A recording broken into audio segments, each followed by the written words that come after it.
You're listening to Going Viral, No One Should Die from Embarrassment, the podcast that explores the conundrum of anal cancer and precancer, a podcast that can save lives. I'm your host, Dr. Eric Gans, anal dysplasia expert and gynecologist. And I'm your co-host, Mary Jo Murphy, registered nurse, anal cancer survivor, and patient advocate. We are sponsored by IANS, International Anal Neoplasia Society, the premier society for anal cancer and precancer treatment. This is a podcast for providers, patients, and everyone in the realm of anal cancer and precancer, research, prevention, and treatment. We will interview really cool, smart, interesting people who are international experts in the field.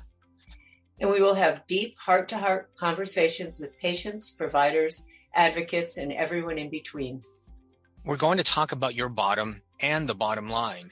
There's a conundrum. Anal cancer is out there and yet it's being missed. We on this podcast are going to fix this. We will help solve the riddle. How do you find a disease that no one's looking for? You'll hear practical, life-saving information with no shame or judgment that will empower you to speak up and speak out about what concerns you. If you're a patient, tune in to the next 25 minutes. You might be at risk, but you feel embarrassed. Awareness can change your thinking and the course of a disease that's being missed. If you're a provider, don't miss it. The next 25 minutes are anal cancer.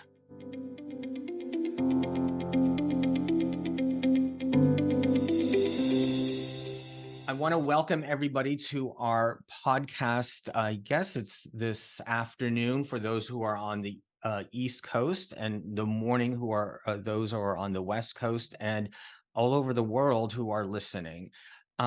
We are excited to have Marcia Cross and Lillian Kreppel on our podcast today.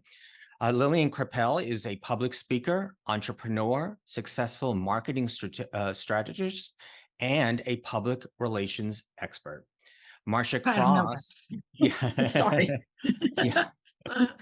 Marcia Cross is an American actress. She is well known for her roles as Dr. Kimberly Shaw in the primetime soap opera Melrose Place. And I love the show. I can tell you, just watched every single episode. And starred as Brie Van de Camp in Desperate Housewives. I also love the show too. The show is one of the breakout hits of the 2004-2005 television season and has been part of television history. And Marcia was nominated for several awards for her role, including Emmy Awards, the 3 Golden Globe Awards, and 5 Screen Actor Guild Awards, winning 2 with the cast.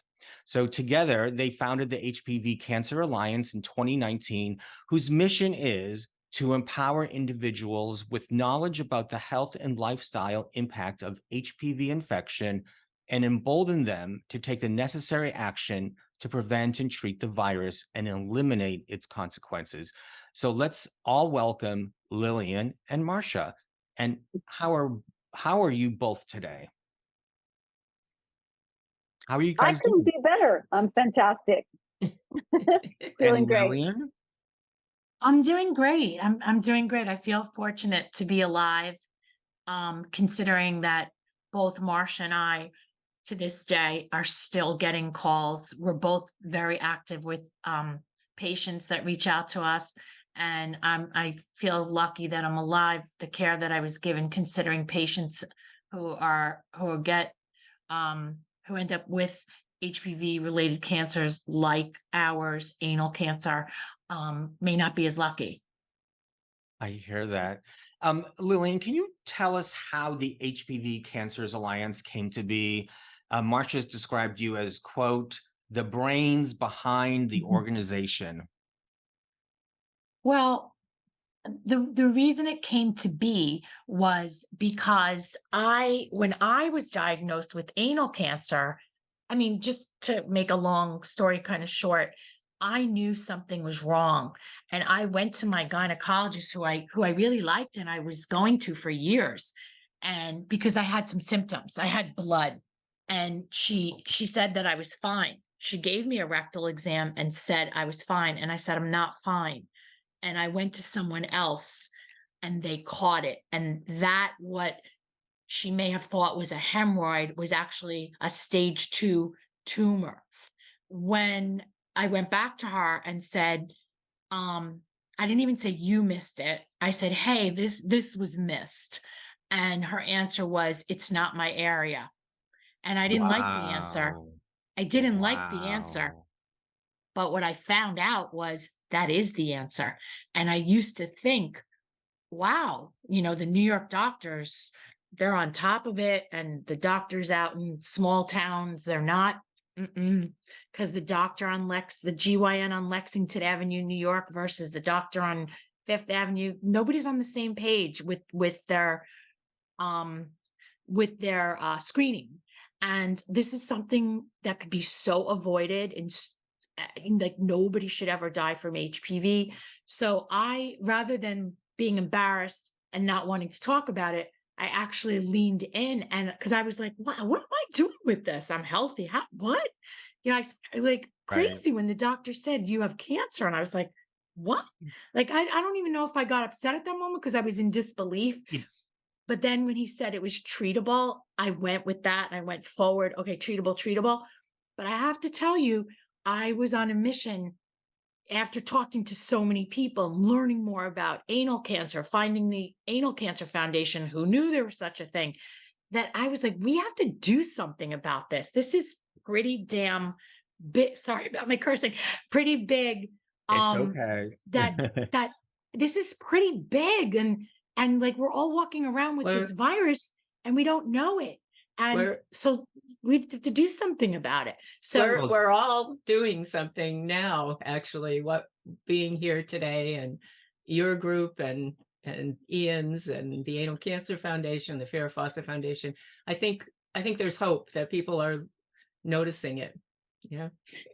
Yes. So that I'm sorry, go ahead, Eric. No, I was just saying is that, also being a gynecologist, and I teach at our Beth Israel Deaconess Medical Center, part of Harvard, and they were I run the lower genital tract dysplasia center there. And, what I teach my residents, the OBGYN residents, there's, for some reason, GYN residents, and I'm going to say GYN attendings, there's like this magic line between the vagina and the anus. They feel like, oh, I am not going to go below it. I'm like, there is no magic line. You have to, it's the entire area. Please examine the rectum. Please examine the anus. Do your digital anal rectal exam. It's like, oh, it's not my job. That's what I get. I'm like, oh no, you have to do that. And so I am on every exam. I want the patient to be examined to do a digital anal rectal exam. And they're, oh, she doesn't need it. I'm like, well, yes, she does. It's one of the easiest ways to get, the easiest ways to diagnose anal cancer. And it's Marcia, that's Marcia, your story, right? That's how I was diagnosed. I didn't have any symptoms. I was very, very busy in my life, and my gynecologist wouldn't renew my, I don't know, something, a prescription I needed. She said, no, you have to come in. I went in. I felt like I'd just been there 5 minutes ago. She did an exam. I'm just yakking with her. She always does the digital rectal. I never pay any attention. She's down there just getting her business done, right? Takes 2 seconds. And then she left the room and said, I just kind of want you to go. I didn't even know what was going on until I was in the next doctor, and she's going, well, whatever it is treatable. And I'm going, what are you talking about? right. So if that doctor, who has now retired, had not done that exam, I don't know that I'd be here right now. So Lillian and I are huge on this whole digital rectal exam thing, because it's the simplest thing. It's so quick to be, you're like, I'm your biggest fan now to hear that you do that. Yes, absolutely. It is. And it's teaching the young OBGYNs to do this. And I think, everyone feels like it's not necessary. It's a very simple, although I get it, uncomfortable, but simple and non-invasive in a sense, right? I mean, Yeah. it's, exam. So I guess, Mary Jo, I'm going to hand this off to you a little bit. Yeah, sure. So I just want to say we 3 women are part of a club that nobody wants to belong to. And Marcia and Dr. Gantz have something in common too, because Dr. Gantz had a loved one who had an HPV related cancer. And I understand that that was your story too, Marcia? It was, but I have to tell you that I was still I didn't even never even heard of HPV. And in fact, when they tested my husband, they said they didn't get enough. So basically they don't even bother. They actually don't bother with anal cancer patients either. They weren't going to test whether mine was HPV. I said, "You're not?" She goes, "No, we just assume." This is UCLA. So we're not talking, just, she said, "We just don't bother." Right? They just assume. Really? Yep. I was shocked myself. I actually had to ask for it. And I think for him too. So it never even occurred to me. I still didn't learn that much about it. I was more interested in, helping my husband get through it and get well. And it was really like, I don't know why I had to be hit in the head twice for me to go, wait, what? Mhm. And then my first conference I went to speak at, I said, I don't understand. So a woman is getting a pap smear since the time she is what, 15, 16, 21. whenever she first 21. And every single time that gynecologist goes in to get those cells, what he or she is testing first to make sure you always hear abnormal cells. And then I find out that those abnormal cells are 90 something % caused by the HPV virus that I'd never heard of. So why don't we educate people when they get their pap smear that, hi, I'm going in, I'm going to check for abnormal cells that are caused by the HPV virus, and just put it in the zeitgeist so we have an understanding that that is the virus that causes cervical cancer, these cancers. So I just big gaps of information that just like, I was like, I'm an intelligent woman, I should know this. Nothing, had no knowledge of it at all. I mean, I think interesting. all of us were blindsided. I mean, I'm a nurse and I had never heard of anal cancer, and I had heard of HPV, but I was just as blindsided as I believe you two were. You had said, Marcia, that no one wants to be the anal cancer spokesperson. But what changed? Because you are a spokesperson now. I know. Well, what the problem is that there isn't anybody out there who wants the job, and I'm sure there's some people who are, quietly going about their lives. But I just felt like, it's the difference between life and death. Someone knowing, someone going to the doctor. I'm always thinking about this woman that I met a few months ago who has 3 boys and who's since passed away. And any person I think about that has not made it because of this stupid virus, that's the reason I'm here, because it's a life. Every single person is another life, and each life matters. So that's why I'm doing it, because somebody had to, and I don't really have any shame about it. I think I grew up in the era where if you had herpes, you were, that was like the big, oh my God, I can't believe we have herpes. I have HPV, so I have nothing on it. Yeah. And, anal, I got used to, and I wrote some funny things about it, which is true that, I mean, not to be, insensitive, but you can get through life with one breast or no breast, but you Right. don't want to have a non-working anus. You can, but Right. it's really not pleasant. So, Yes. an anus is a really important thing in our body. You can lose a finger, you can lose a leg. It's still kind of get through the world, but if you're having have a bag, or you can't, it's a big deal. So I love my anus, my healthy anus. And I was like, thank you. I feel so lucky. I really do. And I don't have, it's like, let's get over it. We had this with breast, we had it with whatever, prostate, it's like, let's just move through it, get through it. Anal, get, it's like, I don't have, it's ridiculous. Come on now, people. Let's just move through it.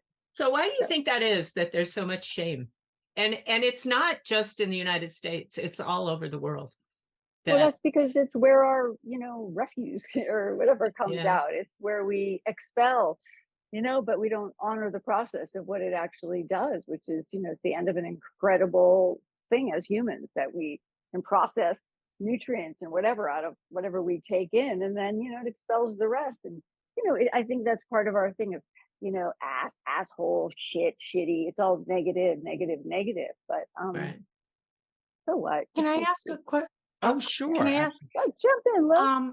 Dr. Gans, this is a plight that, Marcia and I have been very invested in terms of, getting the word out there about, hey, to all the females, make sure you get a rectal exam, blah, blah, blah. So number one is, if the GYN is doing a rectal exam, great for them. That's terrific. But I have to say that I have been to a few GYNs that are not doing it. Actually, not only some of them don't, most of them don't do it, but I've been to a few that don't do it right, where they're just like in and out. And there's folds, they're not doing it right. So if you're going to do it, do it. But my question to you is, how can we make this mainstream?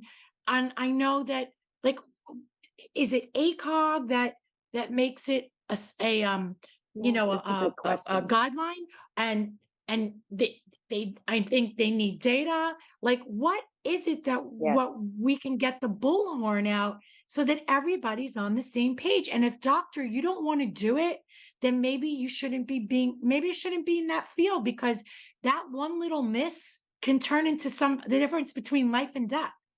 I totally Yes. agree. And I think you bring up a great point. I think it's about education. And it's not just doing, quote, a finger in the anus or a finger in the rectum. It's a, you know, it's a multitude of different exam. I had a presentation about doing a digital anal rectal exam, and there were 3 to 4 slides, and someone said to me, "You need 3 to 4 slides for a digital anal rectal exam?" And I said, "Yes." And then one of the bullet points was, um, I said to keep your finger in and to do a full sweep, 360 degrees, for at least a minute to 2 minutes.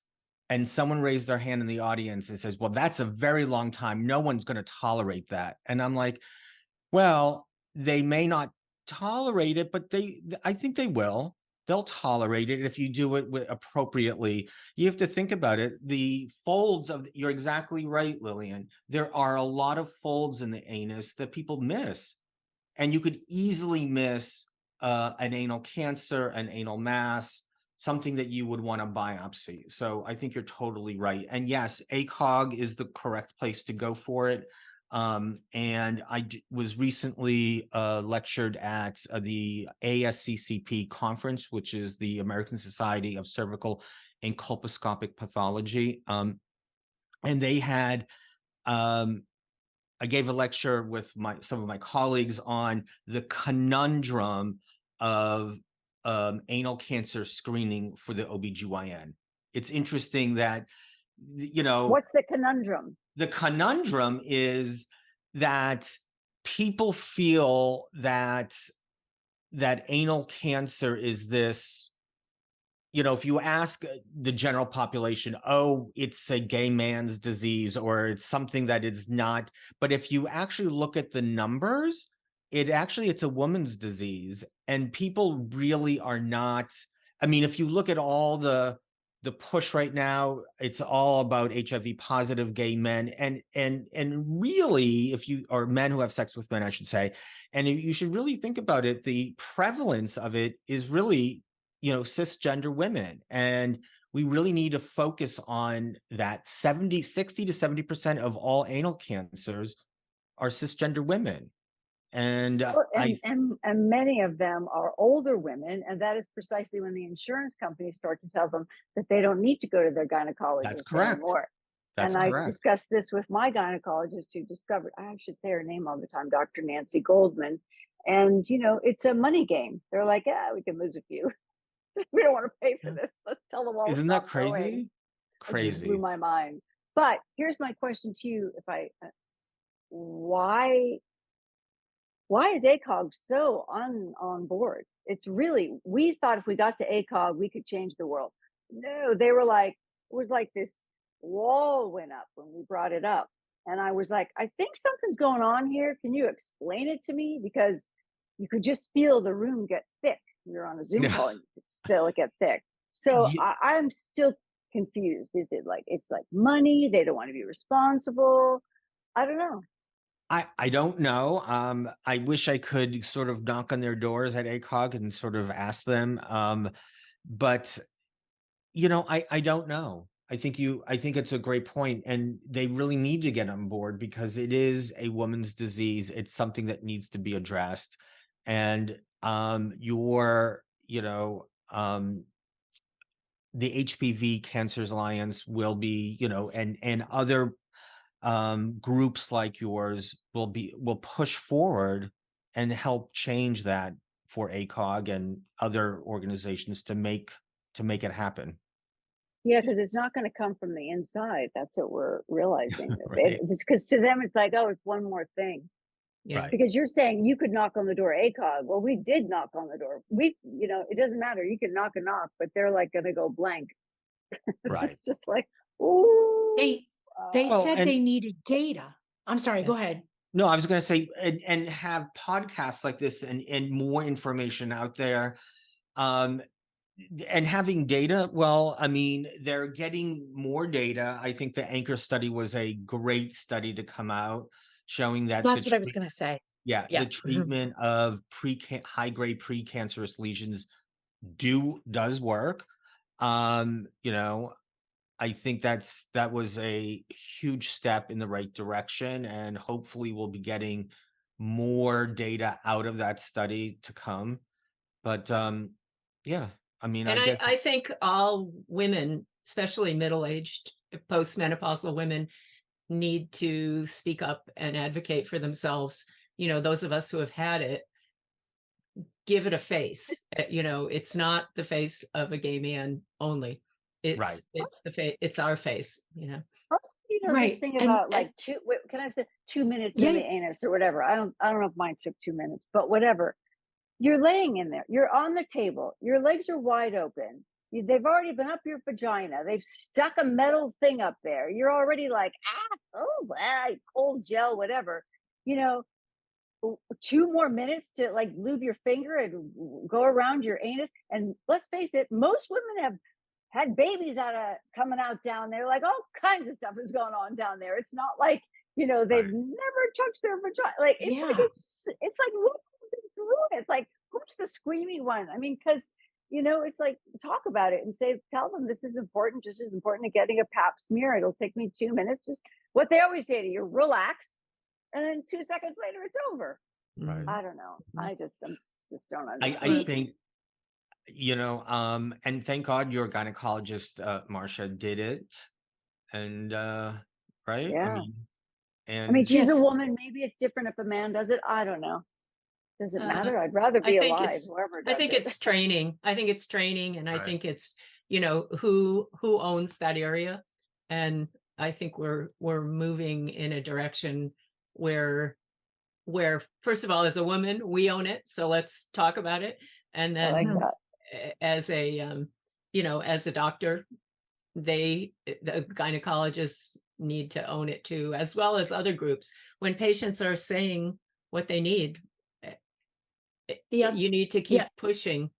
And obviously the three of us were not embarrassed to talk. I mean, I wasn't embarrassed. I didn't do anything wrong. And just relying on women talking to women. I was looking at your girlfriend's video about Girlfriend's Day and women reaching out and supporting other women. And we just talked to Alana Stewart about Farrah Fawcett. And I wonder if you could say a little more about what that means for women to be speaking to other women about these kinds of things. It's everything. Mm. It's everything. It's like get on each other and, I Yeah. mean, gosh, although we tell people and then they go in and this one woman told her doctor and he said, well, if you haven't had anal sex, you don't need a digital rectal exam.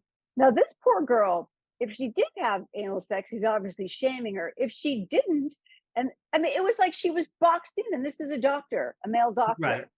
It was just like, you don't need to have anal sex to have anal cancer, people. It's a virus. It'll squirm right in there in those fluids.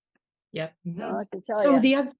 along that doctor. line, what I was going to say is, it's like I feel like you almost cannot rely on the doctor. Now, if I hadn't said to my doctor, I don't think so. I was lucky that I had symptoms. Marcia had no symptoms. At least I knew in the past I was diagnosed with HPV. However, the last 10 years, my cervical pap was negative. So who even thought? Who thought about that? It could travel. Wasn't on my Right. radar. But the other thing we do at HPV Cancers Alliance is, yes, we talk to other women and blah, blah, blah, but we also we try to empower people to go into an exam informed, because you know your body. And if you know something's wrong, maybe, I don't know if it's a New York, LA thing that we get second and third opinions. But in Marcia's case, so if I hadn't said anything, I might not be here today. In Marcia's case, if her doctor didn't catch it, she might not be here. And really, we're gonna die because of HPV. Mm-mm. So I Also, think a Mhm. lot of women are the doctor first thing, I guess, will just say, oh, you have a hemorrhoid.